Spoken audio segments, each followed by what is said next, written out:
भांडण सोडवण्यास गेलेला एक जण मारहाणीत गंभीर जखमी. मिरज, पटेल चौकातील घटना. भावासमवेत सुरू असलेल्या संशयितांचे भांडण सोडविण्यास गेलेल्या एकास शिवीगाळ करून फरशीच्या तुकड्याने मारहाण करण्यात आली. ही घटना पटेल चौकातील माळी सेल्सच्या दुकानासमोर घडली.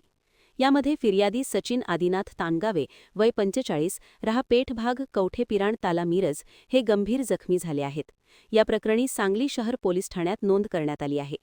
घटनेची माहिती अशी: पटेल चौकातील माळी सेल्स दुकानात काम करणाऱ्या सुरेश अर्जुन सुतार आणि आकाश संतोष बगले यांनी फिर्यादी सचिन तामगावे यांच्या पार्किंगमध्ये लावलेल्या वाहनास पाठीमागून धडक दिली होती.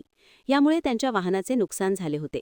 ही बाब सचिन तामगावे यांचा भाऊ शीतल यास समजली असता बुधवारी सायंकाळी त्याने संशयितांना जाब विचारला. यावेळी त्यांच्यात वादावादी झाली. तसेच संशयितांनी शीतल यास धक्काबुक्की केली. ही बाब फिर्यादी सचिन यांना दिसल्यावर ते भांडण सोडविण्यासाठी गेले असता संशयित सुरेश सुतान याने दुकानासमोरील फरशीचा तुकडा उचलून डोक्यात मारला. यामुळे ते जखमी झाल्याचे सांगली शहर पोलीस ठाण्यात दिलेल्या फिर्यादीत नमूद केले आहे. महान कार्य न्यूजसाठी आदी मानी, मिरज.